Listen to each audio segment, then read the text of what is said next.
Le point météo dans le journal de 8h. Et il est 8h01.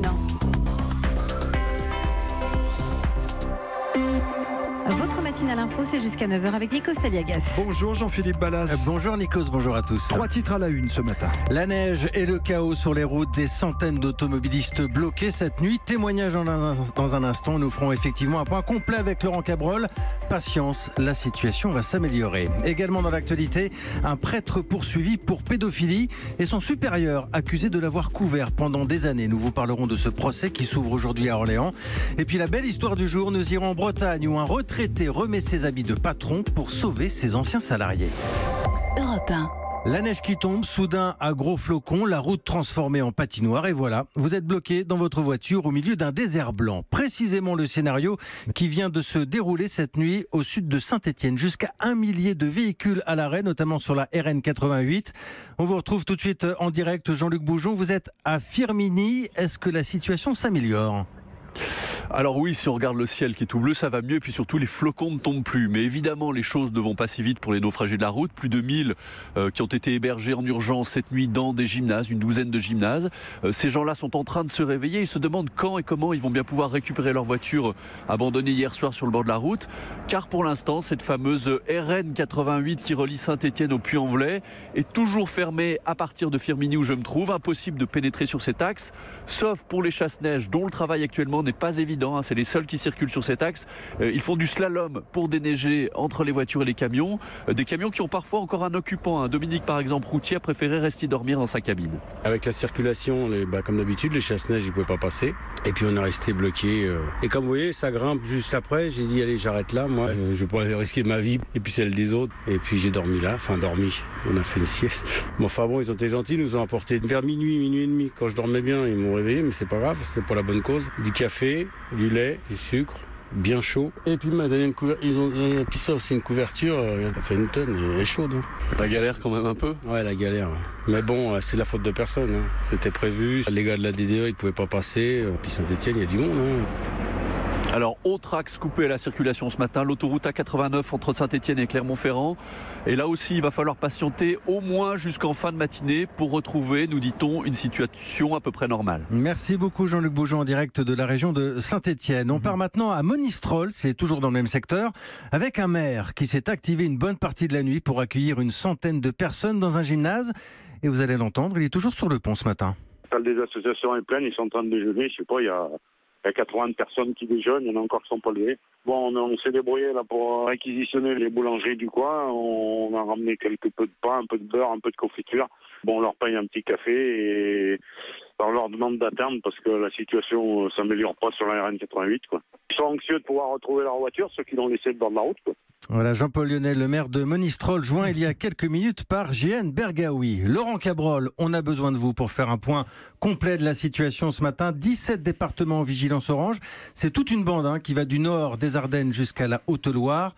Qu'est-ce qui nous attend dans les prochaines heures ? Eh bien, j'ai envie de vous dire, patience, chers amis, vous qui êtes dans difficulté, patience, ça s'arrange. C'est le vent qui nous sauve. Le vent polaire a cédé la place au vent de sud qui arrive maintenant, un vent marin qui va faire grimper les températures. Nous avons 0 degré à Bourges en ce moment, il y en aura 9, nous en aurons 9 cet après-midi. Il fait 3-4 degrés à Paris, il y en aura 10. Vous voyez que la remontée du thermomètre sera vraiment spectaculaire, de sorte que partout où il neige en ce moment, eh bien, il neigera plus ou il neigera moins, et en tout cas, la limite pluie-neige va s'élever, et quand vous avez de la pluie, en général elle restera, mais c'est pas trop méchant, comme sur Paris et sur Lyon, dans la journée, nous regardons des températures positives, donc pas de neige, et encore quelques ondées. En ce qui concerne maintenant la Corse, on en parlera tout à l'heure, ce sera une amélioration très très sensible également. Laurent Cabrol, on a beaucoup parlé aussi des alertes d'inondation sur le sud de la France, avec des vents très violents qui ont traversé la Corse, parfois jusqu'à 200 km/h. Est-ce que ça va s'arranger aussi de ce côté-là ? Alors, ça s'est arrangé, mais malheureusement, vous avez raison de poser la question, ça n'est qu'un répit. C'est-à-dire que dès demain, tout va reprendre. Alors, pas dans la même dimension, pas avec la même puissance, mais nous allons de nouveau avoir un épisode Cévenol sur les régions du sud-est, hélas. Merci beaucoup Laurent Cabrol, et on rappelle, 17 départements toujours en alerte neige et verglas ce matin. Europe 1, 8h06. On va parler effectivement de l'église, de la pédophilie et puis de ce qu'on ne dit pas autour. 3 mots souvent liés dans l'actualité de ces derniers mois. Oui, d'où l'importance du procès qui s'ouvre aujourd'hui à Orléans avec un prêtre accusé d'attouchement sur des adolescents. C'était dans un camp de vacances en 1993. Et son supérieur hiérarchique, un ancien évêque, poursuivi pour non-dénonciation. Monseigneur Faure avait été alerté pourtant en 2010 par l'une des victimes présumées, Olivier Savignac. Il s'est constitué partie civile et il raconte au micro de Salomé Legrand. Nous sommes 3 à écrire à l'évêque Monseigneur Faure en lui rapportant ce qui s'est passé dans ce camp.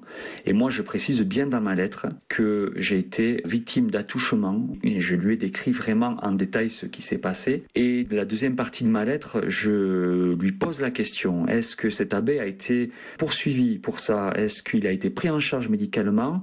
Et est-ce qu'il est vraisemblablement toujours en contact avec de jeunes ou non? Parce que moi, ce que je retrouve sur Internet, c'est finalement des photos de lui au milieu de jeunes scouts, alors que en 1993, on nous avait dit ne vous inquiétez pas, des mesures conservatoires vont être prises pour que ce prêtre ne soit plus en contact avec des jeunes. Sauf que là, Monseigneur Faure, donc à la vue de tout ça, il ne fait rien quand même. Il protège Pierre de Castelet. Voilà, le procès s'ouvre aujourd'hui à Orléans, propos recueillis par Salomé Legrand. On va partir maintenant à Tréméven, dans le Finistère. C'est une très jolie histoire. Oui, parce qu'on vous parle souvent du savoir-faire des seniors, de leur expérience professionnelle incomparable.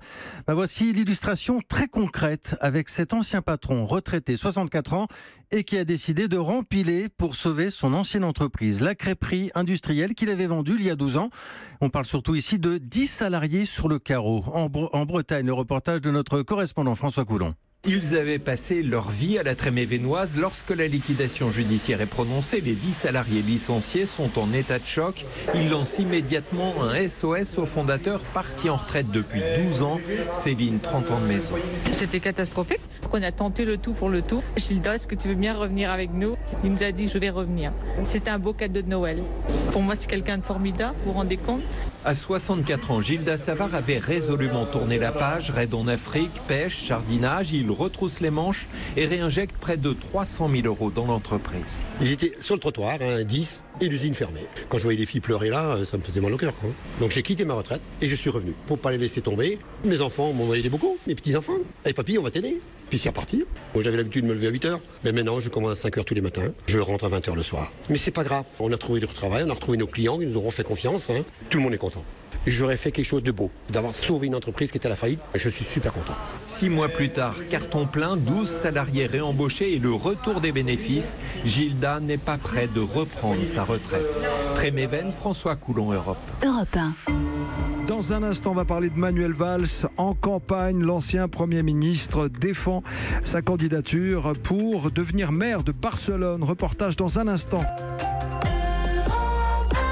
Avec vous, Jean-Philippe Ballas, on part à Barcelone retrouver Manuel Valls. Oui, l'ancien Premier ministre qui se confie au micro d'Europe 1. Manuel Valls, candidat, on le sait, à la mairie de Barcelone et qui présentait hier soir son livre Programme. Les élections sont toujours prévues le 26 mai prochain. D'ici là, il va falloir batailler sévère. Sur place, on retrouve notre correspondant, Henri de la Guéry. Avant de monter à la tribune pour présenter son livre intitulé « Je rentre à la maison », l'ancien Premier ministre pose aux côtés du prix Nobel de littérature, Mario Vargas Llosa. L'auditorium est rempli. Parmi les 250 invités, des entrepreneurs, des élus et même des dirigeants du FC Barcelone. Devant ce public conquis, Valls évoque ses ambitions pour la ville. Un peu plus tôt, il livrait pour Europe 1 ses premières impressions sur cette campagne. C'est un bel accueil. Bien sûr, il y a des oppositions, mais les gens sont fatigués. Des problèmes de la ville, de l'insécurité ou des conséquences du processus indépendantiste. Mais je crois que les gens attendent un changement et attendent surtout un leadership. S'il n'a pas encore fait de meeting, Manuel Valls rencontre les habitants dans des réunions d'appartements ou dans les locaux d'associations. Mais pour le moment, il fait figure d'outsider. Un premier sondage ne lui donne que la 3e place. D'abord, je ne crois pas à ces sondages. On est très loin. Moi, je pense qu'on peut sortir en tête. Mais enfin, si ça n'était pas difficile, peut-être que je ne serais pas en train de répondre à vos questions. J'ai toujours considéré que ça allait être compliqué, difficile. Mais c'est passionnant. C'est un formidable challenge. Et l'ancien député de l'Essonne le reconnaît bien volontiers. La vie politique française ne lui manque absolument pas. Barcelone, Henri de la Guéry, Europe 1. On vient de parler du livre de Manuel Valls. On va rester dans le monde de l'édition avec cette question. Comment choisissez-vous vos livres en librairie. Est-ce que par hasard vous faites attention au bandeau rouge sur la couverture, souvent synonyme de prix littéraire? D'ailleurs, c'est aujourd'hui que le prix Goncourt dévoile sa 3e et dernière sélection, les 4 finalistes. Évidemment, c'est la récompense la plus prestigieuse, mais il y en a une flopée d'autres. On va le voir avec vous, Nicolas Caro. Nous sommes d'ailleurs le pays des prix littéraires, hein, c'est ça? Alors, il y en a des très sérieux, il y en a des franchement loufoques. Hein. Prix Goncourt, prix Renaudot, Médicis, Décembre, le prix du style aussi, le prix de Flore, le prix du roman news. Il existe 2300 prix littéraires en France, des plus sérieux aux plus absurdes, comme le prix Virilo, par exemple, pendant du prix Femina. Les membres du jury, hommes ou femmes, sont tenus d'arborer une moustache. Le prix de la page 111 aussi, c'est pour les feignants. Les jurés ne lisent qu'une seule page, la 111e. Il ne se passe pas un jour sans qu'un prix littéraire soit décerné. En France, il y en a pour tout le monde, presque pour chaque livre. Il flatte l'ego des auteurs, bien sûr, mais est-ce bon pour les ventes? Stanislas Rigaud de la librairie Lamartine à Paris. Les prix sont toujours des appuis à la vente. Il y a plein de petits prix, mais chaque livre qui a un prix fonctionnera peut-être pas tout seul. Mais si le libraire le soutient, ça permet au libraire de mieux défendre le livre. Il y en a effectivement certainement beaucoup d'inutiles, mais c'est pas trop. Ça fait vivre les livres, ça fait vivre la littérature. Moi, je trouve que c'est toujours bien, oui. Alors, le roi des prix, ça reste quand même le Goncourt. En moyenne, 400 000 ventes assurées. Un seul peut rivaliser, le Goncourt des lycéens, avec 440 000 exemplaires vendus en moyenne. Oui, très très important. Voilà, et le prix du journaliste littéraire décerné à l'unanimité à Nicolas Caro. Nicolas Caro, et merci pour le journal de 8h, Jean-Philippe Ballas. La semaine prochaine, vous reprenez votre petite histoire. Hein. Je veux la petite histoire qui fait du bien. Et merci pour ce journal.